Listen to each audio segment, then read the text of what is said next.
엘리야와 엘리사 시대, 그리고 모세 시대, 예수님 시대, 이렇게 세 시대가 가장 많이 기적을 행한 시대다, 그렇게 꼽힙니다. 엘리야만큼 기적을 많이 행한 선지자도 없습니다. 자기 입으로 오늘 뭐라고 얘기했냐면, 나는 하나님께 열심히 유별나다, 그렇게 할 정도로 하나님을 잘 섬기던 선지자였습니다. 그런데 4절에 보니까 그 열심과 그 기적의 주인공이 로뎀나무 아래 앉아서 여호와여 넉넉하오니 지금 내 생명을 거두시옵소서, 그렇게 말합니다. 여러분, 기도하다가 너무 몸이 아파서 하나님 나 지금 데려가세요, 그런 기도 드린 분이 많이 있을 겁니다. 엘리야가 죽고 싶다고 말했던 그 상황, 그 현실은 정말 죽을 정도로 힘들었는가? 그게 아니었고요. 열왕기상 18장 앞에 보면 바알의 제사장을 죽입니다. 그리고 대승을 거둡니다. 소위 말하면 갈멜산 대첩입니다. 이 갈멜산 대첩이 끝난 다음에 아합왕의 왕비였던 이세벨이 엘리야 너도 죽자, 그리고 엘리야를 찾고 있을 때였습니다. 지금 엘리야가 조금 화가 나 있을 것 같아요. 마치 하나님이 자기를 한번 쓰고 버릴 것 같은 느낌이 들었을지 모릅니다. 갈멜산에서 대승을 거두고 난 다음에 이렇게 나를 왜 고통 가운데 집어넣으실까, 그런 원망이 나올 만한 때였습니다. 어떻게 갈멜산에 대승리를 거둔 다음에 이런 대선지자가 이런 절망에 빠질 수밖에 없을까? 어쩌면 이것이 연약한 인간의 모습입니다. 이런 상태를 심리학에서는 번아웃 됐다, 그렇게 말합니다. 우리도 이런 비슷한 경험을 자주 하고 삽니다. 영적으로 잘 된 것 같은데, 세상적으로 잘 나가는 것 같은데 한순간에 찾아오는 처절한 좌절이 자주 우리를 절망으로 몰고 갑니다. 다윗을 보세요. 골리앗 죽이고 난 다음에 박수를 받았습니다. 그런데 잠시 후에 사울의 칼날이 자기를 겨누고 있습니다. 도망자의 신세가 됐습니다. 하루 이틀이 아니고 무려 10년이 넘게 도망 다녔습니다. 요셉은 화려한 꿈을 꾸었습니다. 아버지와 아들, 형제, 자매들이 자기에게 절하는 꿈을 꿨는데 그 대단한 꿈을 꾸고 난 다음에 이방인의 땅에 팔려가 고생하게 됐습니다. 다니엘은 규칙적인 기도를 매일 드린 다음에 경건하게 살다가 갑자기 잡혀서 사자굴에 집어넣게 됐습니다. 놀다가 당한 게 아니라 기도하고 나서 핍박을 받게 된 겁니다. 사탄은요, 영적으로 축 늘어져 있거나 노는 사람은 잘 건드리지 않습니다. 내버려 둬도 자기 손에 들어옵니다. 그런데 남들 다 잘 먹고 잘 살 때 하나님 붙들고 살아보려고 애를 쓰는 사람들을 그냥 놔두지 않습니다. 자주 건드립니다. 엘리야가 지금 흔들리고 있습니다. 여러분 가운데 인생의 좌표를 잃고 기대하지 못한 현실에 처한 사람들에게 성경은 오늘 뭐라고 말씀하시냐면, 첫 번째, 여호와 앞에 서라, 그렇게 말합니다. 11절, 여호와께서 이르시되 너는 나가서 여호와 앞에 산에 서라, 여호와 앞에 산에 서라. 3절에 보면 엘리야의 감정이 잘 드러낸 구절이 있습니다. 그가 이 형편을 보고 일어나 자기의 생명을 위해 도망하여. 850명을 단칼에 없애버린 이 역전의 용장이 왕비가 자기를 죽인다고 하니까 그 형편을 보고 일어나 자기의 생명을 위해 도망했다. 생명을 위해 도망하는 사람들의 마음에는 다른 거 없습니다. 어떻게 하면 내 생명 지킬 수 있을까? 그 생각밖에 없습니다. 어떻게든 살아야 되겠다고 하는 생각밖에는 다른 사람의 시선이나 자존심이나 사명 같은 것들은 사치품입니다. 오직 생명 외에는 아무것도 안 보이는 이 현실에서 문제는 뭐냐면 하나님까지 안 보일 가능성이 있다는 것입니다. 우리가 생명의 위협을 당하는 상태에 있을 수 있습니다. 그런데도 그런 상태에 있다 할지라도 그런 상황에서도 여전히 하나님은 내 앞에 계시다는 사실을 잊지 말아야 됩니다. 11절에 보면 하나님이 말씀하십니다. 너는 나가서 여호와 앞에서 산에 서라. 인생은 누구 앞에 서서 살아가느냐가 굉장히 중요합니다. 직장에서 사장님 앞에 설 때만 해도 직원들은 몸가짐이 달라집니다. 지금 돌아보면 아무것도 아닌데 제가 미국 비자 3번 떨어졌잖아요. 3개월씩 떨어질 때예요, 그때. 그 미국 비자 3번 떨어지고 나니까요, 미국 영사 앞에 섰을 때 내가 초라해 보이더라고요. 초라해 보였어요. 그 당시에 유행하던 노래가 있습니다. 제가 비자 3번 떨어질 때 이런 노래가 유행했습니다. 그대 앞에만 서면 나는 왜 작아지는가. 노래방 가도 그 노래만 불렀어요. 제가 정말 그랬어요. 영사 앞에만 서면 나는 왜 이렇게 작아지는가. 미국 비자 3번 떨어지니까요, 정신이 번쩍 들더라고요. 지금 내 앞에 서 있는 영사가 나를 미국 보낼 수도 있고 집에 보낼 수도 있습니다. 사실은 그 시간과 그 권세는 하나님의 손 안에 있었습니다. 그리고 제가 그걸 몰랐을까요? 알았죠. 제가 미국 가는 거 하나님의 뜻이면 갑니다. 그런데 아니면 저 그냥 한국에서 목회해도 아무 지장이 없습니다.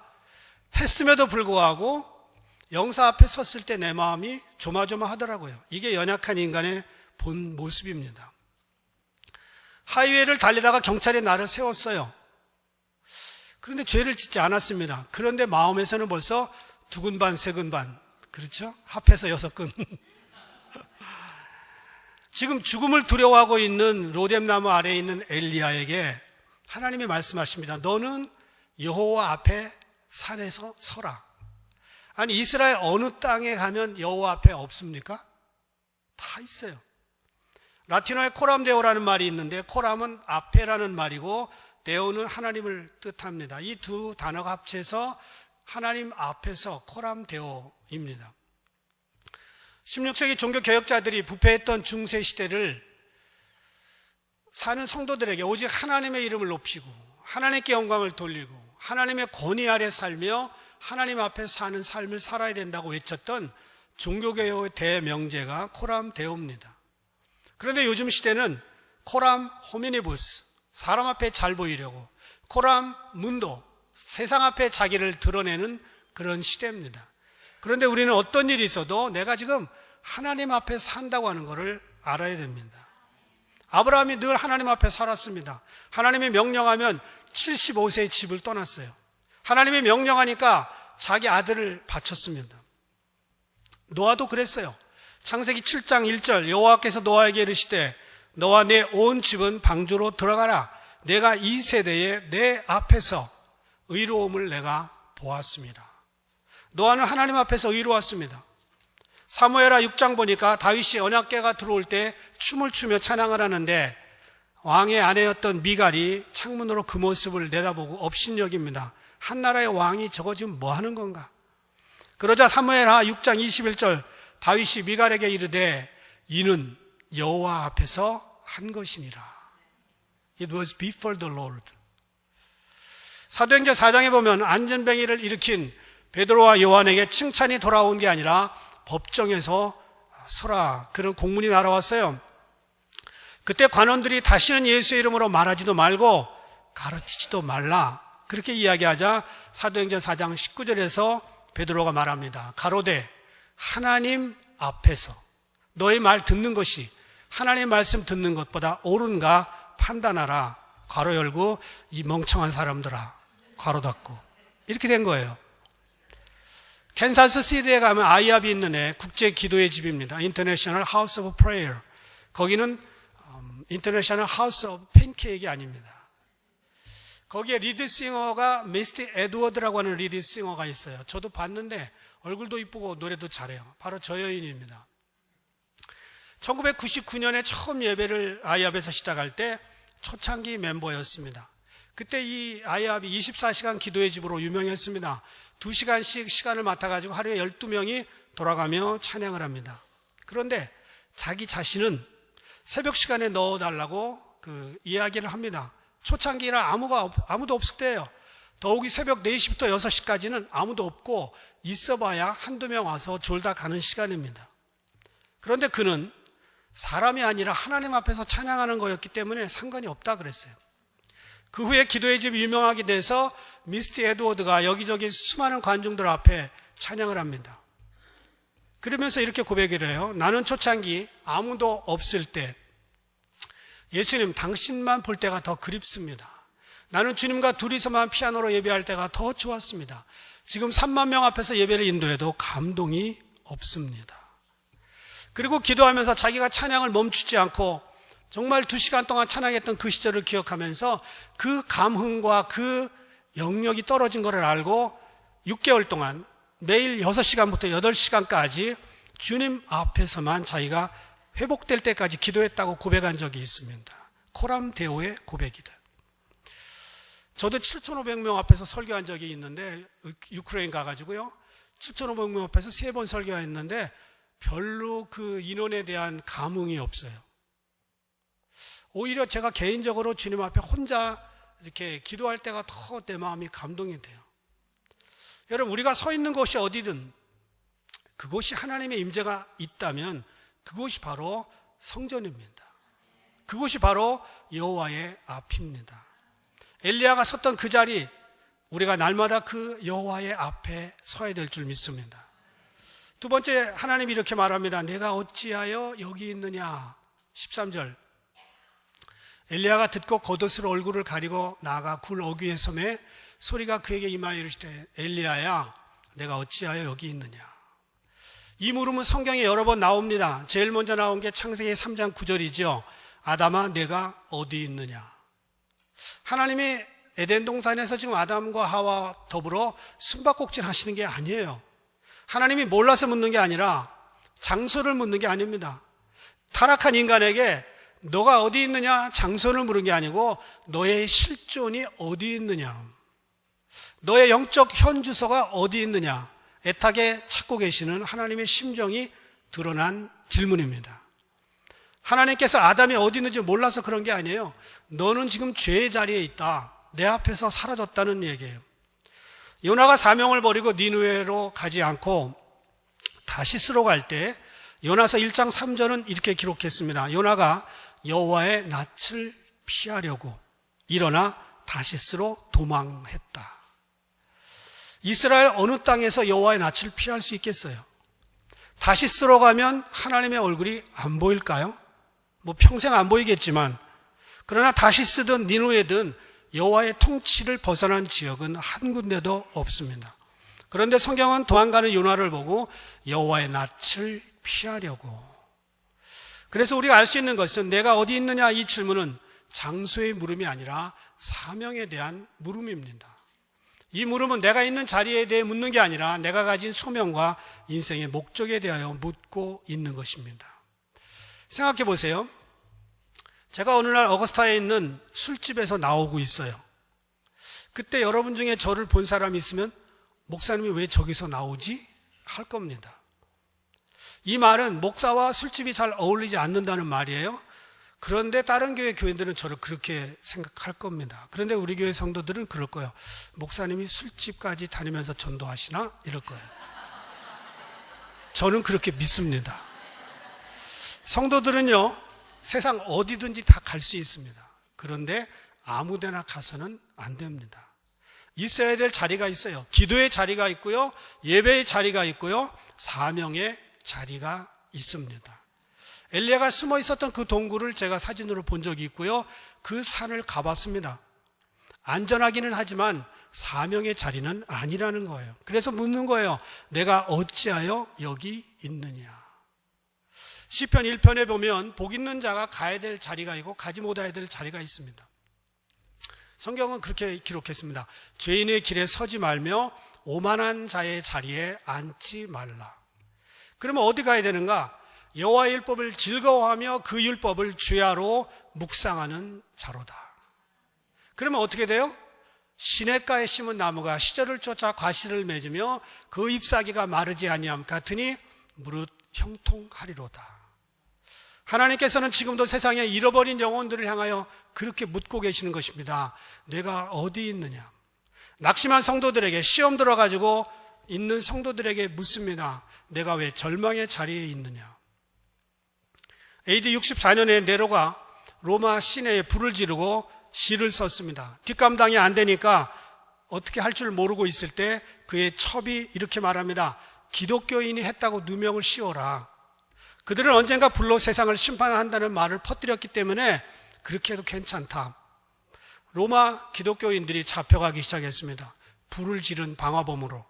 그때 베드로에게도 체포령이 내려졌습니다. 성도들은 베드로에게 피하라고 권했고 베드로는 한 소년과 함께 로마를 떠나고 있었습니다. 그리고 떠나는 길에 갑자기 예수님의 환상을 봅니다. 십자가를 지고 로마로 들고 들어가시는 예수님에게 베드로가 묻습니다. 주님, 어디로 가십니까? 유명한 책 제목입니다. Quo Vadis Domine. 그러자 주님이 이렇게 대답하지요. 나는 내가 버리고 도망가는 로마에 가서 다시 십자가에 못 박히려고 간다. 베드로가 그 환상을 보고 그 길로 발길을 돌이켜 로마로 들어갑니다. 그리고 네로가 기독교인이 학살을 즐기는 경기장에 와서 네로에게 호통을 치다가 잡혀 들어가서 십자가에 거꾸로 못 박혀 죽습니다. 내가 어디로 가느냐? 베드로에게 했던 질문, 바로 사명의 자리로 돌아가라는 질문입니다. 세 번째, 하나님께서 우리에게 하시는 말씀은 이것입니다. 내 길을 돌이켜 가라. 15절, 내 길을 돌이켜 광야로 가라. 그리고 하사엘에게 기름을 부어 아람의 왕이 되게 하라. 하나님께서 엘리야에게 질문하셨던 내가 여기 어찌 있느냐, 이 말은 내 사명의 자리로 가고 이제는 다시 돌이켜서 기름을 부으라는 겁니다. 우리 가운데 하나님에게 한때 열심히 있었던 사람들, 때때로 하나님과 상관이 없는 자리에 갈 때가 있습니다. 하나님은 그때 마음이 아프신 거죠. 엘리야도 그랬어요. 엉뚱한 곳에 동굴 속에 들어가서 살겠다고 한 건지 죽겠다고 한 건지 엘리야가 갔을 때 하나님이 찾아오십니다.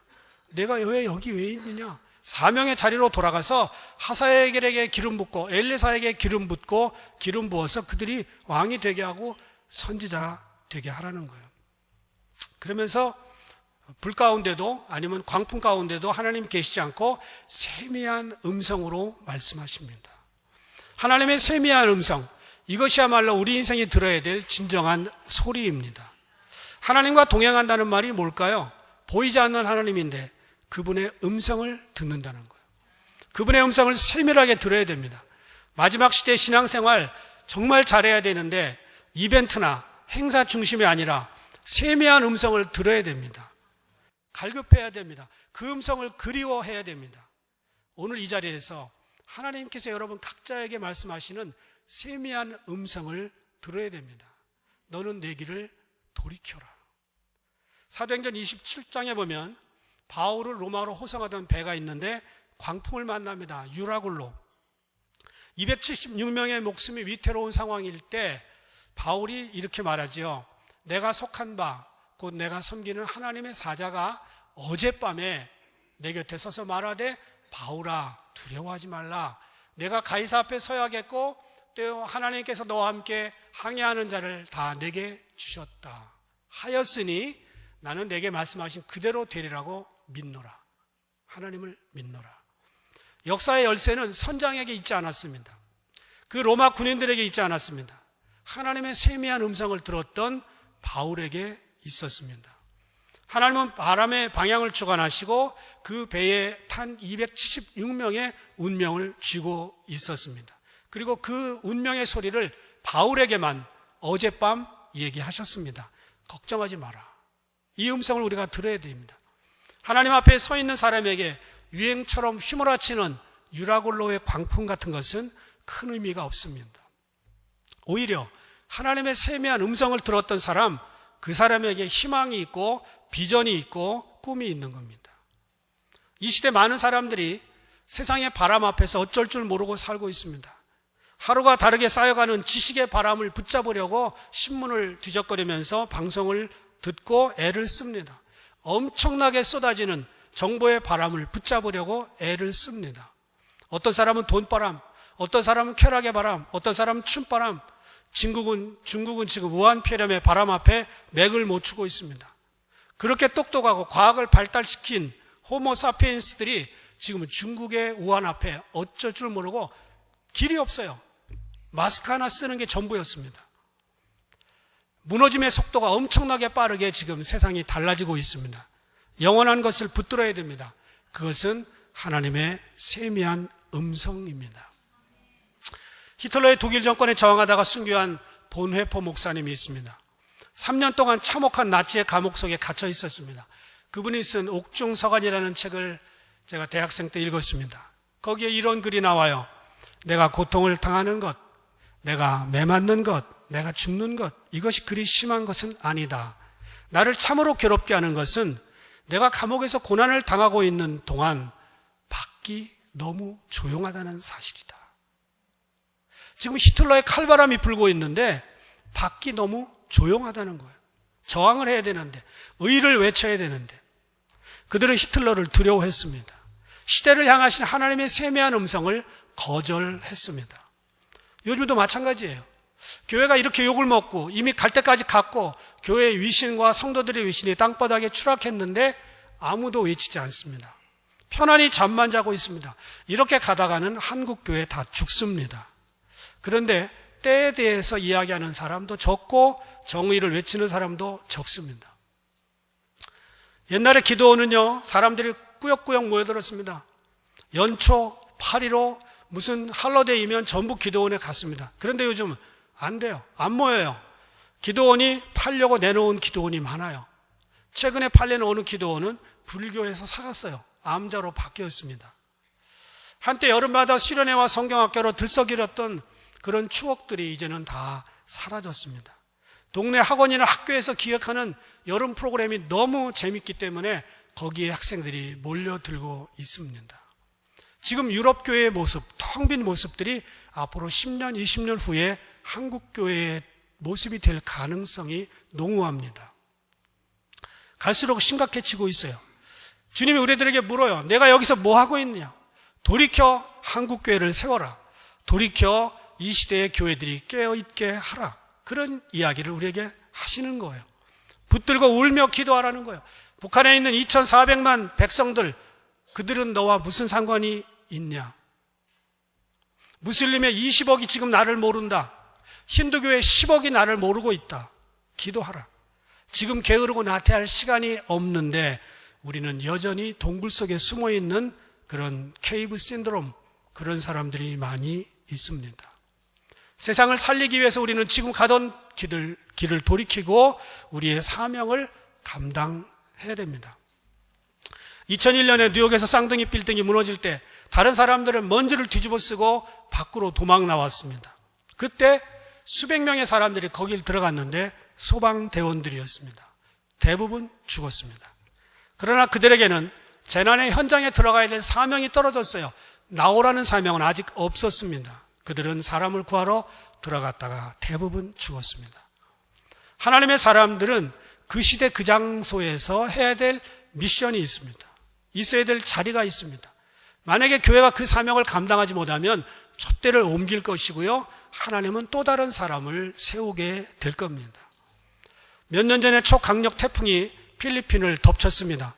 그때 타클로반이라고 하는 지역에 강한 영향력을 끼쳤습니다. 먹을 물들이 없고 지하수를 퍼올리고 굶주린 백성들이 상점을 전부 약탈했습니다.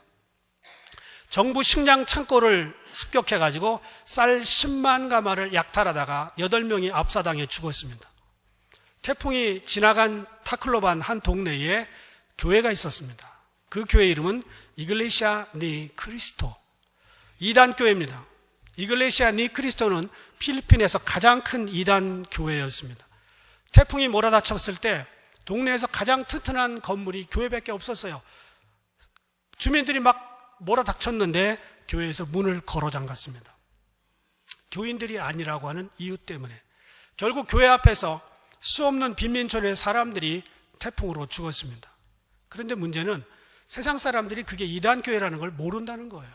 그냥 교회인 줄 알았어요. 보통 교회인 줄. 이단 교회를 할지라도 그렇게 하면 안 돼요. 생명을 구하는 것이 교회이기 때문에. 동네 사람들은 다시 태풍이 지나간 다음에 판자로 집을 세우고 있을 때 그 교회는 돈을 들여서 좋은 데서 무너진 담장을 고치기 위해서 좋은 데서 사람들을 불러갔어요. 그런데 그 이후에 어느 누구도, 어느 주민도 그 교회에 관심을 갖지 않았어요. 더불어 모든 교회에 대해서 외면하기 시작했습니다. 교회가 사명을 잃어버리고 자신만을 챙길 때 그 교회는 사명자에서 멀어지는 겁니다. 지금 한국교회가 그런 갈림길에 서 있습니다. 노아가 120년 동안 방주를 만들었습니다. 그 방주를 만들고 싶어서 만든 게 아니라 하나님의 사명이었습니다. 비가 온다는 거예요. 산꼭대기에다가 배를 만들 때 사람들이 와서 이게 무슨 짓 하는 거냐, 미친 사람들이, 이런 날씨에 무슨 홍수가 나. 1년이 지나고 5년이 지나고 10년이 지나고 20년이 지나도 안 됐어요. 120년이 지난 다음에 그 정신 나간 사람들만 살았습니다. 하나님께서 문을 닫았기 때문에 허겁지겁 산꼭대기로 올라왔지만 어느 누구도 방주에 들어갈 수가 없었습니다. 사명이 끝난 겁니다. 성경은 예수님의 재림 때 이와 같을 것이라고 말합니다. 노아 홍수 시대와 같을 것이다. 세상 사람들 모두가 예수님이 언제 오시느냐 조롱하고 있습니다. 주님은 약속이 조금 더딜지언정 안 오시지는 않습니다. 이미 때가 찼어요. 우리 생각보다 조금 늦게 오실 수는 있지만 그것은 그레이스 피리어드, 지금 누군가가 돌아오기를 기다리고 있는 은혜의 시간일 뿐입니다. 다른 뜻이 없어요. 주님 오늘 이 시대의 교회들에게 말합니다. 여호와 앞에 서라. 돌이켜 내 사명의 길을 가라. 무슨 직업을 가지고 살든지 성도라는 사실을 잊지 마라. 엘리야가 지쳤을 때 하나님이 찾아오셨어요. 너는 돌이켜 하사엘과 예후와 엘리사에게 기름을 부어라. 그리고 얼마 후에 엘리야는 휴거가 됐습니다. 베드로가 주님을 부인하고 갈릴리로 낙향했을 때 찾아오셨어요. 내 양을 먹이라. 3번이나 말씀하십니다. 세례 요한은 광야에서 주님의 음성을 듣고 백성들에게 회개하라고 말했습니다. 마지막 때 주님은 오늘 우리들에게 말씀하십니다. 숨지 말고 내 앞에 사명을 감당해라. 때가 가까웠다. 최선을 다해 사명의 길을 가다가 내가 너희들의 이름을 부르거들랑 나와 함께 영원한 세계로 들어가자. 그렇게 말씀하실 것입니다. 주님 오실 날 기대하면서 최대한 우리가 사명의 길을 잘 감당하고 우리의 사명의 자리에서 빠지지 않는 저와 여러분 되기를 주 이름으로 부탁합니다.